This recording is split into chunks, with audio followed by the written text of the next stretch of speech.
Hey, this is Marilyn Gigliotti. Hey, this is Brian O'Halloran. Hey, everybody. My name is Scott Schiaffo, actor best known as the Chulies Gum Guy from the film Clerks. And welcome to Clerks Minute. You're listening to Clerks Minute. And I'm not even supposed to be here today. Hi, this is Mike Zapsik from AMC's Comic Book Man, the podcast I Sell Comics, and the Ming and Mike Show. And you're listening to Clerks Minute. What's up, everybody? This is Ming Chen from AMC's Comic Book Man. You got a minute? Good, because you're listening to Clerks Minute. Hey, this is Walt Flanagan, the Lon Chaney of the 90s, and you are listening to Clerks Minute.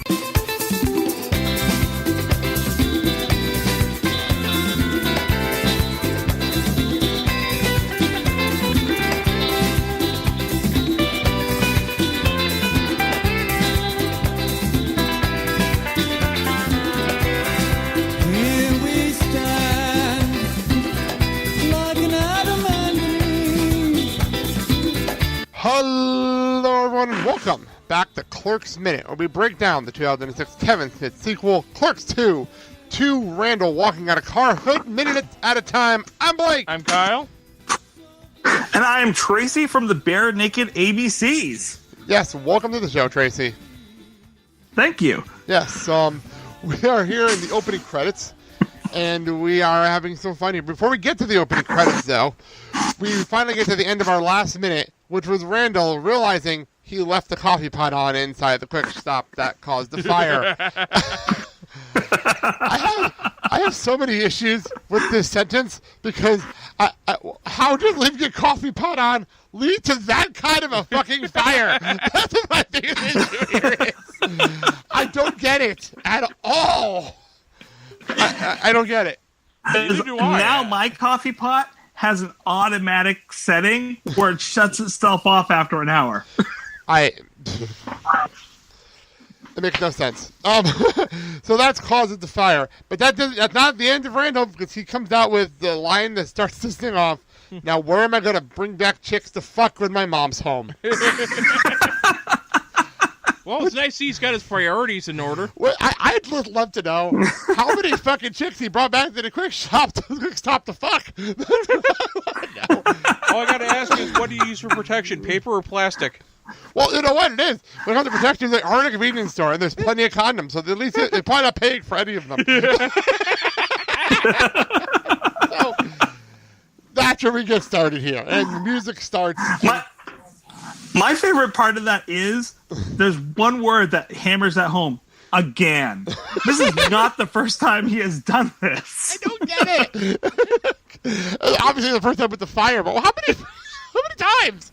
We were talking about in the last episode how he's so in his own world, too, and just walks right past the firefighters like nothing going on. Nothing like he's on autopilot. Now here he is, realizing he's done fucked up. Yeah. It was at that point that Randal realized that he had fucked up.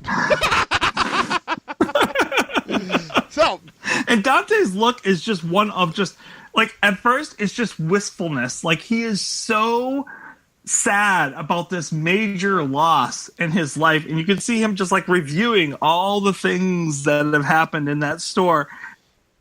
And Randal's, like, doesn't even care. He's just, Dante has he just thinks about the fact that he no longer has a place to go when his mom's home. Dante has to look at it as the look reserved for the average person who's gone and seen show dogs. the dead silence there was fantastic. Okay, so we start up, the credits come up, and it's Clerks. I love the period at the end that turns into the 2 there that comes on the screen. Very nice. And that starts off our song, The Talking Heads, Nothing But Flowers. Very nice song choice as we get into things. And this is on the soundtrack, and it's actually also the theme that's going to start our shows every episode. I love this song so damn much. It's going to start our shows every single episode. And our last season started with the song Clerks, so this time I figured it was the opening song from this movie. So that works out nicely. I know Kyle this song is... Oh, sorry. I know Kyle was talking about Talking Head right before we went on the air, so... Yeah. Good. Yeah. So what you tell me? I actually own... Well, number one, the only 2 albums from them I own are both the soundtracks for movies they've done, Stop Making Sense and True Stories. and one that's actually a lot more relevant. This is the only elements that this is one of the few elements that Kevin Smith kept in all the way, opening the movie with Nothing But Flowers. Well, there you go. So, you're going to say something? I think this song is absolutely the perfect song. I think Venable, that did the music on this. This is the perfect song for this whole song in so many ways, because this song is about how we're supposed to be satisfied with what comes available to us. I mean, it's a post-apocalyptic song where everything about society has been torn down and we're now back to Eden, and the narrator of the song can't be happy with wants to go back to the life that we have now with all these delicacies and easy things about life that aren't beautiful. And he can't be satisfied with anything. I think that speaks so much to these two characters and their whole movie, that no matter what happens to them, they just can't where they're at. And they can't be happy with life as it is. I can totally. I like how you think, actually. Yeah. Well, it was funny. I'm watching. Oh, I think I lost you. Oh, I got you right here. Well, actually, no. Hang on. Oh, okay. You good? Okay. Well, actually, it speaks more to Dante. Randall, I think, just doesn't give a shit. Yeah, we'll get to that in a minute. What was I going to say? What I appreciated with the editing of the song in here, I used to do a lot of video editing. And I was telling Kyle as we were watching it back that the Pizza Hut line coming up with the Pizza Hut, that's something I would do. You know, that big trick just because of that stuff. You know, I have an excuse to put this line here. Nice! Stuff I would do. So. Well, then he matches up the line after that with what was the line? How things are falling apart, and at the same time that he has that line, he also shows the old circus that they're driving by that you can tell is shut down. Yes, so true. That's the kind of editing I love, and it's storytelling editing. and then he matches up, for some reason, the line about the honky tonk with McDonald's. That was weird. Yeah. So, well, that's that. We continue on, and we stop. We see Dante driving, which is always fun to see Dante just randomly by himself, as we dealt with that most in our first movie. And we go pick up Randall, who decides to do his walk across the hood of the car because, well, he's Randall, so why not? He's Randall. He doesn't give a shit. And he gets to the car, and Dante has this disgusted look, like, really, dude? Really? He's doing his head today. And it's not just a walk. It's that swagger he does. That like, I can't remember what there's a term wrangling for that type of swagger that he does when he's walking out of the quick stop. Yeah, it's the wrangle. The wrangle. And he does that, he, like, as much as you can across the hood of the car. So, that was funny. I immediately cracked up at that. So he walked across, he gets in the car, and we find out now this is Dante's last day in New Jersey because he's leaving us, which is a good setup for the movie. I'm not going to lie. I like the fact that this sets up the movie for us straight off the bat. And Randall suggests that he should do something crazy, like spray "eat pussy" on the side of the building in big letters. And Dante wants to know why, because it should show that he was there. And Dante said, "I'd rather let him know that I'm not an asshole." Wow. Well, you can always spray paint "I'm not an asshole" on the side of the building. What? The fact that he even brought this up is just like, really, Randall? Where did that even come from? Like, why the fuck did you think this is a good idea?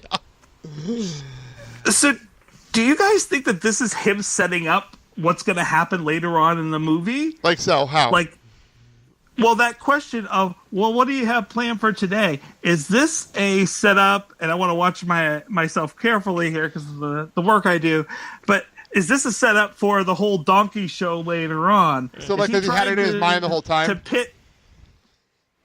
Right. Is he already planned this out and he's trying to get Dante to kind of go out there and do something wild so that way he's now got a reason to do this? Actually, in a way, what do you want to do?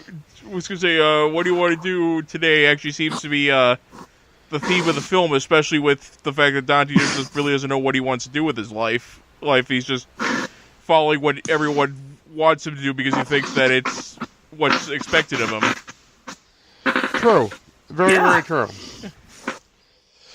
So, I understand that mentality. I get it. And we talked about that in the first movie with Dante, where it's like he gets walked on all the time, and everything is like...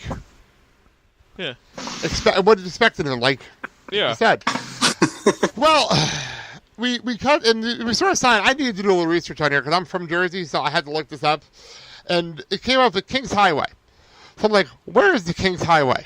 So I was curious, because I'm from the Jersey area, where the Kings Highway is. So I looked it up, and Kings Highway Historic District is on Route 206 and Route 27 that connects Lawrenceville to Lawrence Township, New Jersey, and Kingston and Franklin Township, South Brunswick, New Jersey, through Princeton University, which is about where the movie's based. So that works out nicely location-wise. I did find out that on this road you can find out the following national historic locations: Lawrenceville School, Morven, McLean House, Nassau Hall, and the Joseph Henry House, and the Governor's Mansion at the end of this road. Oh. So there you go. Look at Jersey historical facts right there for you. So I just figured I'd run through those for you. Of course, we mentioned the random fast food places that pass by as we go through here. Yeah. And I like the fact that the Pizza Hut thing comes up. We have a Wendy's, we have a McDonald's, and just like, it felt like fast food lane for me all over again. Fast food alley. Well, yeah, fast food alley is here. We have a fast food lane in Jersey, which is just Route 17. You go, Route 17 is a river road. There's two different ones where you just go down, and every freaking thing is like, here's the McDonald's, here's the Burger King, here's the Wendy's, Taco Bell, here's the Dairy Queen. It's just like every thing in a row. I'm like, wow. We have that about a couple of blocks from the house. Yeah, it's true. Well, it's just wow. Yeah. Alrighty then. If you don't like what you see, just keep going. You'll hit it sooner or later. Pretty much. That's pretty much how it works. I'd love to know what a conversation between the two of them on a daily basis is. I could just see Randall annoying Dante every fucking day on this drive-in. Like, every day. Just annoying him with random stupid shit for no reason whatsoever. Well, it seems to be their relationship. Like Randall sets up these questions where either way, Dante's going to lose. Mm-hmm. It's true. It's actually a very valid point. Just look at the flying car. Okay, explain that for people to understand. That's the one where they're stuck in the traffic jam and they talk about the flying car, and I don't really want to spoil it, but... This is fine. Yeah. So, I actually want to bring something up over here. Tracy, when we talked about being on there, you were talking about a short film project that you were a part of. I want you to tell the audience about that. So, about 17 years ago, my friend Aaron and I were joking around and watching Bowling for Columbine. Not the movie you would normally joke about, but we were in a really weird mood and just talking about Star Wars as well. And we mixed the two together and came up with this movie idea called Bowling for Alderaan, which kind of explores the political nature in a humorous way of the Star Wars universe. And in that, we have a scene which, with Kevin's permission, we're able to use similar characters to the ones that are in Clerks, but we're not allowed to call them Dante and Randal, so they are not Dante and Randal, which works fine for us anyways because we gave them Star Wars names.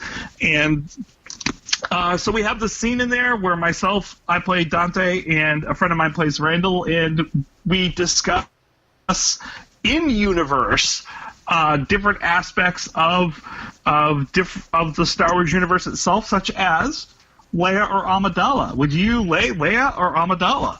And it just kind of takes off from there. So, and in pretty, typical Randall fashion, he's setting Dante up for a lose-lose situation in that discussion. So, hopefully we'll be having that out on our website. Do you mind if I plug it here? Yeah, go for it.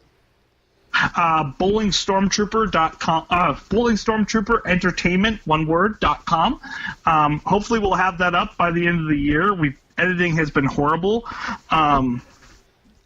So, and it's interesting because we wrote that so long ago.